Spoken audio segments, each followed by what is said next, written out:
Bismillahirrahmanirrahim.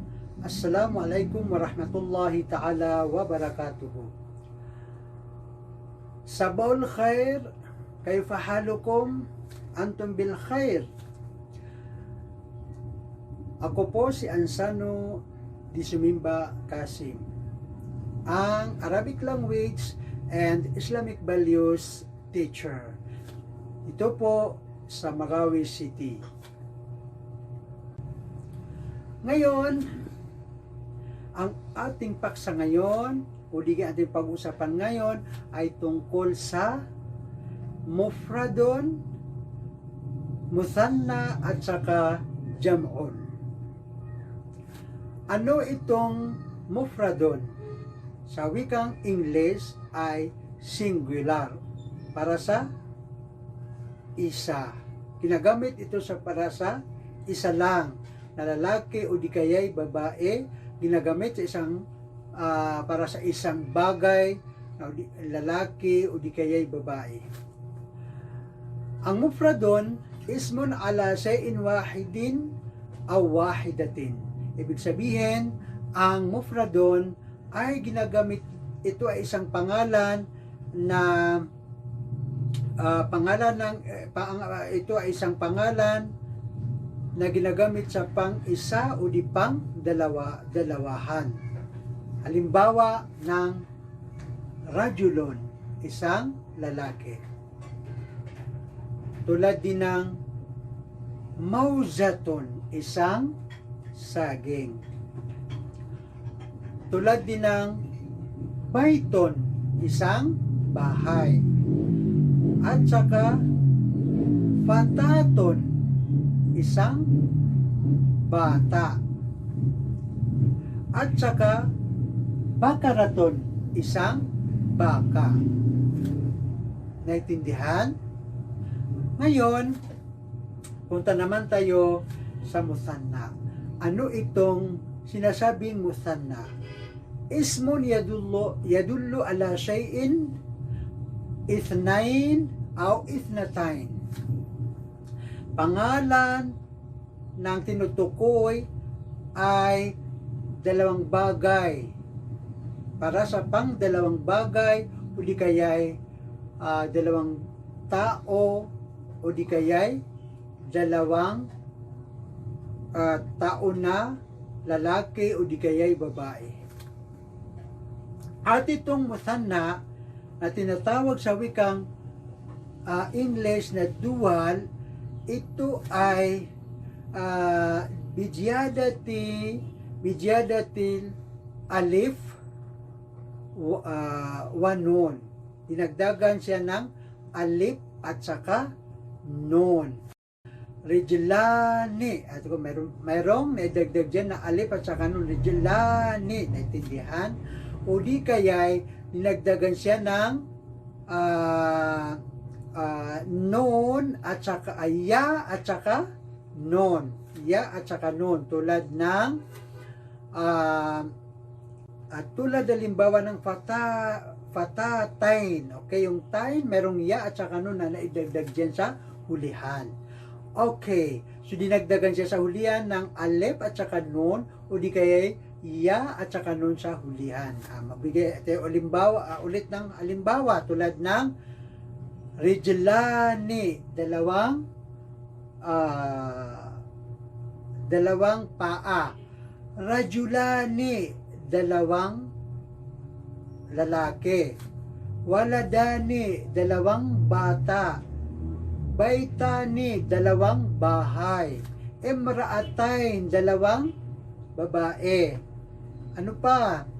Patatain, dalawang maliliit na batang babae. Okay? Naintindihan? Sige. Ngayon, dito na naman tayo sa jam'un.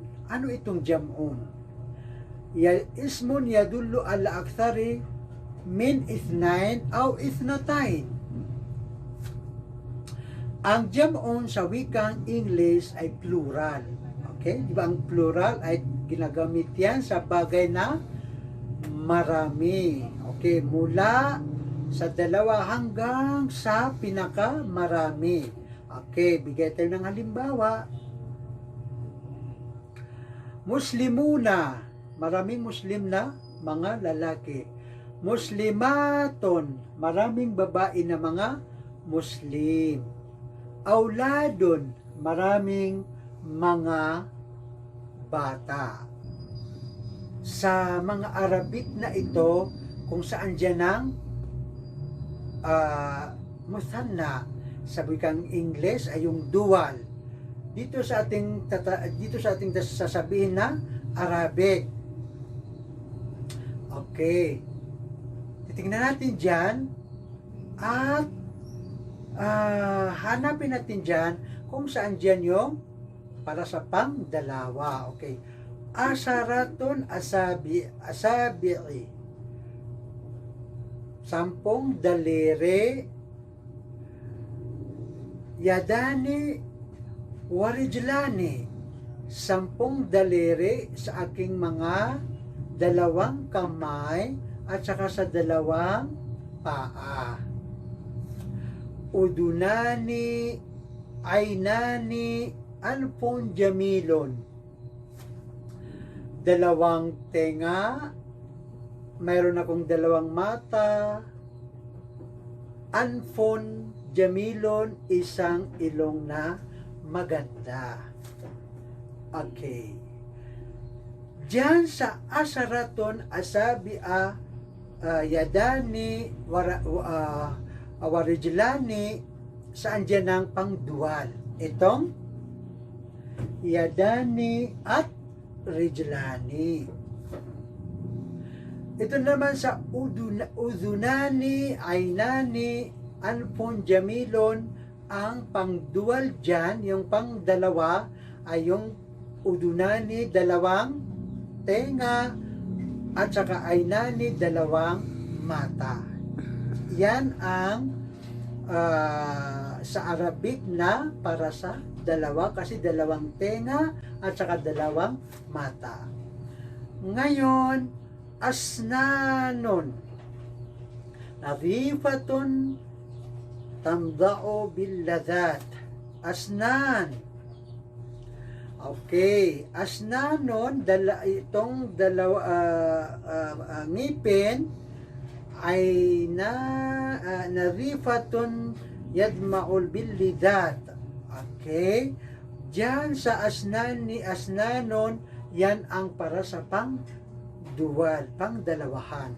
Lisanun sagiron yuhadiruka alla takdiba abadan. Itong lisanon, yan ang para sa pang-dalawahan. Ngayon, itong nakasulat na Arabic, gagawin nating